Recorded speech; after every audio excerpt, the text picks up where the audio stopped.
Everybody, welcome back to the channel CUET prepare super grades. मैं आप सभी का आशीष सर आज आप लोग के बीच में एक बहुत तड़कती भड़कती वीडियो लेकर आ गया हूं, जो कि मोस्ट डिमांडिंग वीडियो भी रही है। बहुत सारे बच्चों ने बोला कि आशीष सर इस टॉपिक पे प्लीज वीडियो बना दो, तो लो भैया मैं आप लोग के बीच में आ चुका हूं। द टॉपिक का नाम होने वाला है important topics and weightage for only one and only 12th board examinations. और उसके अंदर इकोनॉमिक्स की बात आज मैं आप लोग के बीच में करने वाला हूं कि इकोनॉमिक्स का अपन को बोर्ड में 95 प्लस टारगेट कैसे करना है, उसमें इंपॉर्टेंट टॉपिक्स क्या क्या रहने वाले हैं। देखो इंपॉर्टेंट तो सभी होता है अल्टीमेटली, पर कहीं ना कहीं एबीसी एनालिसिस की बात कर लूंगा इस वीडियो के अंदर, और कहीं ना कहीं आप लोग को मार्क्स वेटेज डिस्ट्रीब्यूशन के अकॉर्डिंग भी पढ़ना बता दूंगा कि आप इस अकॉर्डिंग पढ़ोगे तो डेफिनेटली आपका एफिशिएंटली पढ़ाई होगी और definitely you will score well in your board examinations. So without wasting any time, let's get started. देखो किस तरीके से मैंने पिच करना है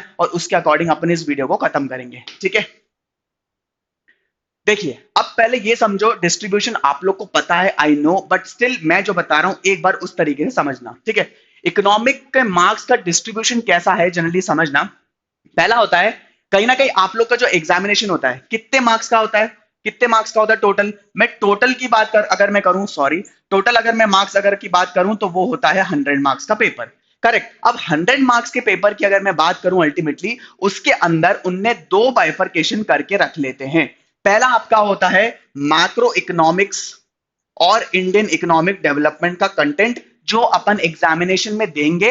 अब 3 घंटे पेपर जो अपन को देना है उसकी बात चलेगी। दूसरा होता है आपका प्रोजेक्ट वर्क। अब ये प्रोजेक्ट वर्क अलग अलग स्कूलों के अकॉर्डिंग सीबीएसई के बेसिस पे डिफर करता है, तो ये क्या है, बट उसका कितने मार्क्स का पोर्शन होने वाला है, that is for 20 marks, that is for sure, ठीक है।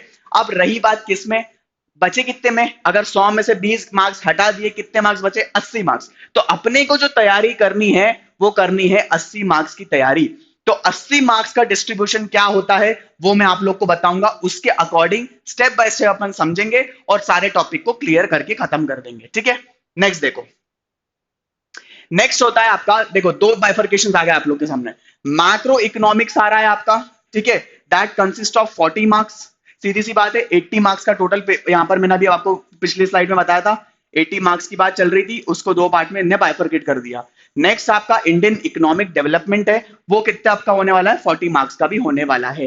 तो अल्टीमेटली अपनी तैयारी अपन को 40 और 40 80 मार्क्स की करनी है, जिसके अंदर अपन को समझना पड़ेगा इंपॉर्टेंट टॉपिक कौन से हैं और उनका वेटेज कितना है। उसके अकॉर्डिंग अपन जब समझेंगे, पढ़ाई करेंगे, डेफिनेटली बहुत अच्छे मार्क्स आने वाले हैं, ठीक है।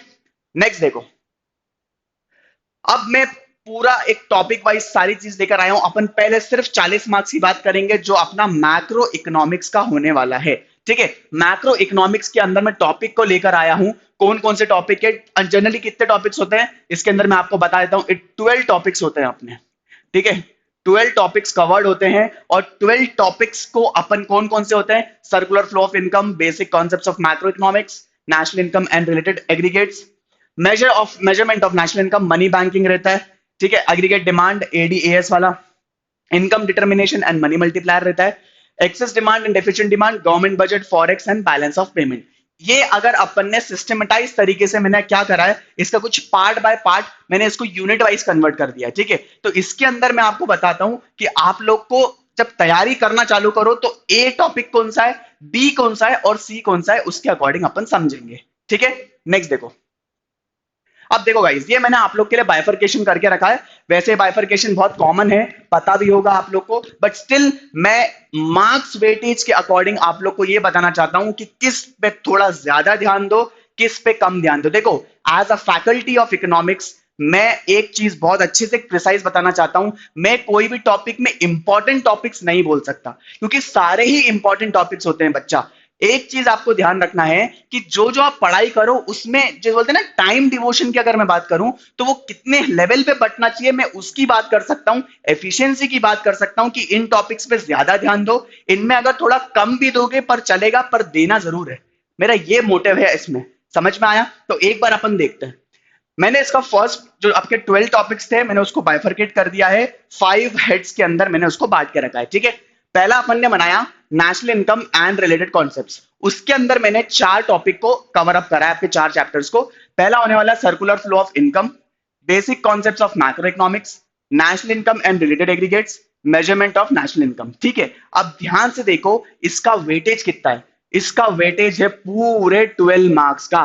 मतलब अगर मैं इन सब का सम करूं तो टोटल कितना होने वाला है, 40 मार्क्स होने वाला है। बट ध्यान से लेना, 40 होने वाला है। अब 40 में से 12 मार्क्स अगर इसी को दे दिया, मतलब आपके दिमाग में एक ही चलना चाहिए कि भाई मैं कुछ पढ़ूं या ना पढ़ूं, मेरे को हमेशा national income related and related concepts को तो पहले ही पढ़ के जाना पड़ेगा। One of the most important A category topic होता है।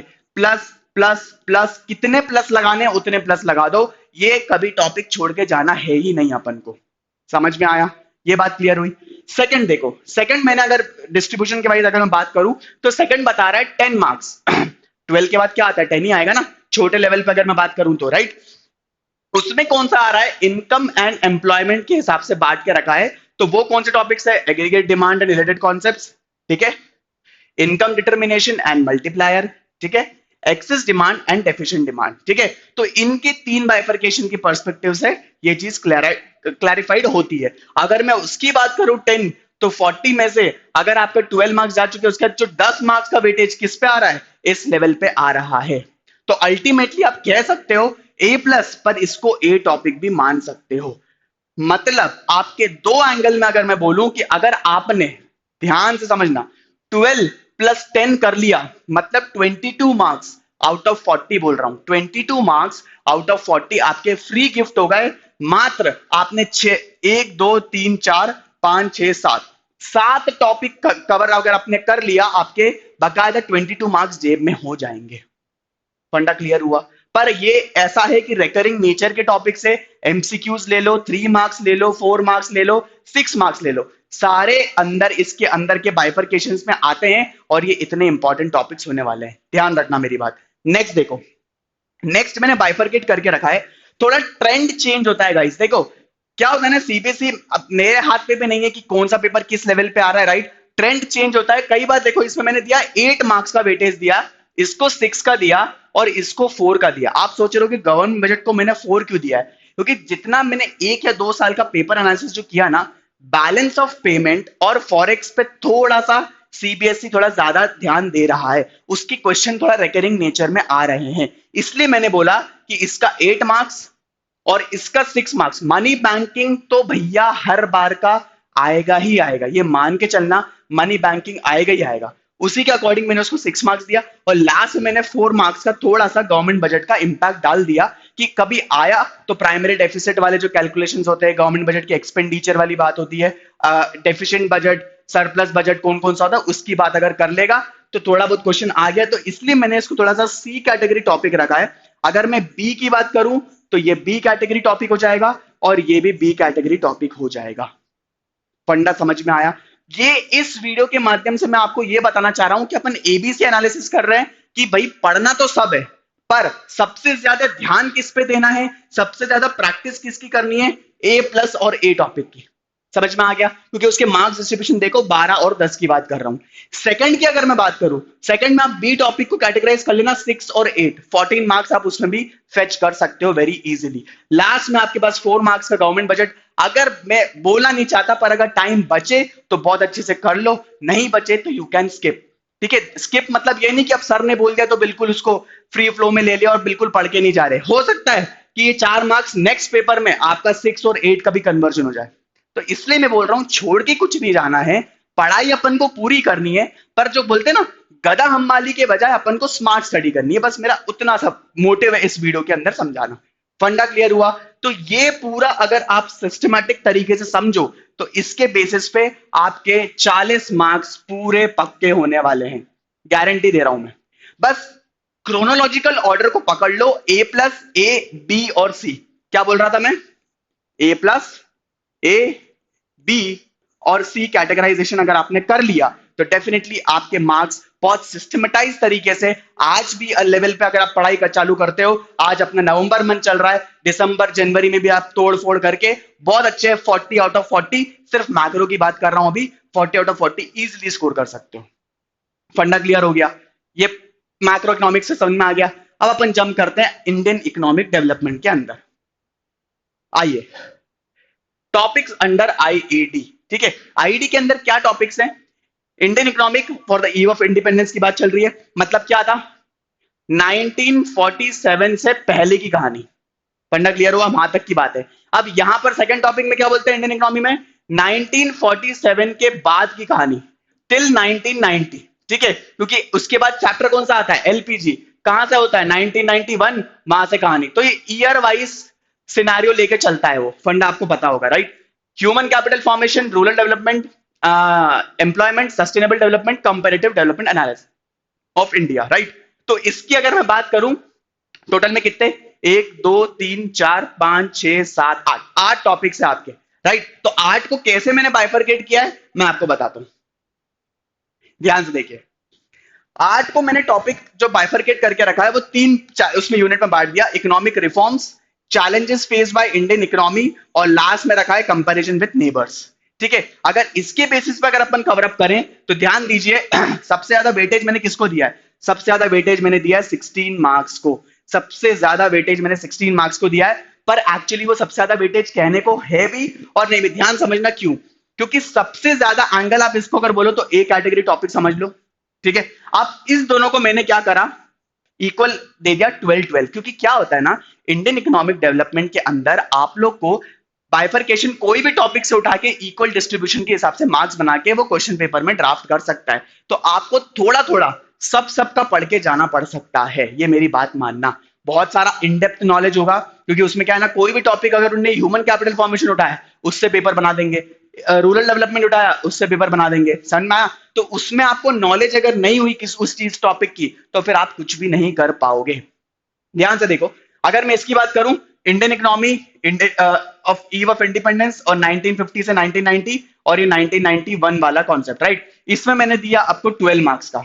और लास्ट वाले जो ये एक अकेला जो टॉपिक है उसमें देखो कितने मार्क्स का आ रहा है, 12। तो एक्चुअली में आपका ए प्लस टॉपिक जो होने वाला है वो होने वाला है आपका लास्ट वाला टॉपिक। हमेशा क्वेश्चन बनता है, हमेशा इंडिया को कंपेयर किया जाएगा चाइना से, इंडिया को कंपेयर किया जाएगा पाकिस्तान से, समझ में आया। उस एंगल में उनका डेवलपमेंट कितना हो रहा है उसके बारे में ये चैप्टर है, उसके बारे में हर बार क्वेश्चन पेपर में आता ही है। तो it's one of the most A plus category, क्योंकि वो एक टॉपिक है, वो एक चैप्टर है, 12 मार्क देके चले आएगा वो आपको, समझ में आया। तो इसको तो बाय हुक और by crook you need to do this, इसको खत्म करना ही है पहली फुर्सत में। उसके बाद में अगर आपको बोलूं इसको ए प्लस मान लो, इसको मान लेना ए टॉपिक, और आखिरी में इसको मान लेना आपका बी टॉपिक।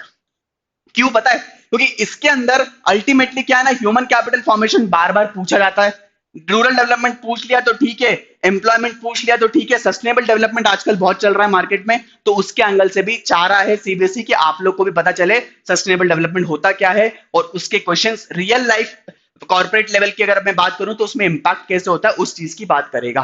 फंडा क्लियर हो गया। तो अल्टीमेटली क्या होगा, ए प्लस टॉपिक आपका हुआ, एक चैप्टर मात्र 12 मार्क्स देके जाएगा, और अगली बार अगर आपका एक भी बात करूं तो ये होने वाला है आपका सेकंड गोल्डन टॉपिक।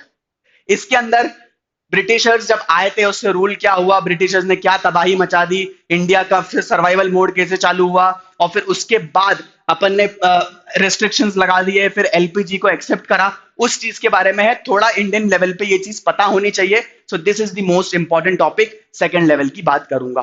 फंडा क्लियर है। तो this should be the A category, this should be A plus, और लास्ट में आप इसमें बेसिस में बाइफरकेशन कर सकते हो। उसमें 16 मार्क्स की बात चल रही है, तो ये हमेशा कैसे कर सकते हैं, 4 मार्क्स उसके अकॉर्डिंग बांट सकता है। तो 4 4 16, उसके हिसाब से आप लेवल पे क्लियर आउट कर सकते हो, मैं ये कहना चाह रहा हूं। फंडा क्लियर हुआ। तो अल्टीमेटली मेरा ये मानना है कि इसको रख देना ए, इसको रख देना ए प्लस, और इसको रख देना बी टॉपिक। फंडा क्लियर हुआ, समझ में आया। तो आईईडी को आप इस लेवल पे बांट सकते हो। हमेशा ध्यान रखना गाइस कि इसके अंदर आप लोग को पॉइंटर्स वाइज आंसर देना है, हेडिंग होनी चाहिए आपकी, हेडिंग आपने मेंशन करी, उसके अंदर 1-2 लाइन का आपका एक्सप्लेनेशन होना चाहिए। तो मान लो 4 मार्क का अगर क्वेश्चन आया है तो 4 हेडिंग इज मैंडेटरी, जो कि उससे रिलेवेंट हो, अपने मन का मत बनाना, मार्क्स नहीं मिलेंगे। 4 हेडिंग डाली, चारों का एक्सप्लेनेशन दिया, 4 के 4 मार्क्स गारंटी के साथ आपको मिलने वाले हैं। फंडा क्लियर हो गया। तो ये अगर आप इस स्टेप को फॉलो करते हो for macro economics and for IED, definitely मैं आपको कह रहा हूं आप बहुत अच्छा स्कोर कर सकते हो। ठीक है, अल्टीमेटली बस लास्ट में इतना ही बोलूंगा, very all the best to you guys. आप अच्छे से तैयारी करते जाओ, अभी भी बहुत सारा टाइम है, स्टिल नो टाइम। मैं अभी भी क्या कह रहा हूं, बहुत सारा टाइम है, स्टिल नो टाइम। जो जो आपका वीकेस्ट एरियाज है उसको फोकस करके पढ़ाई करना चालू कर दो। आपने प्री बोर्ड्स आप लोग के हो चुके होंगे, प्री बोर्ड्स की तैयारी हो चुकी, आपने उसमें मार्क्स को देखो कितने पानी में हो आप, उससे अपना इवैल्यूएशन करो और अपने जो वीक एरियाज है अगर उसको टारगेट करते जाओगे तो डेफिनेटली फरवरी में जब आप लोगों का एग्जामिनेशन होगा तो यू कैन स्कोर वेल और डेफिनेटली आप फ्लाइंग कलर्स के साथ पास हो जाओगे। ठीक है, so with that motive please keep on learning, keep on revising and just take care, good bye, take care.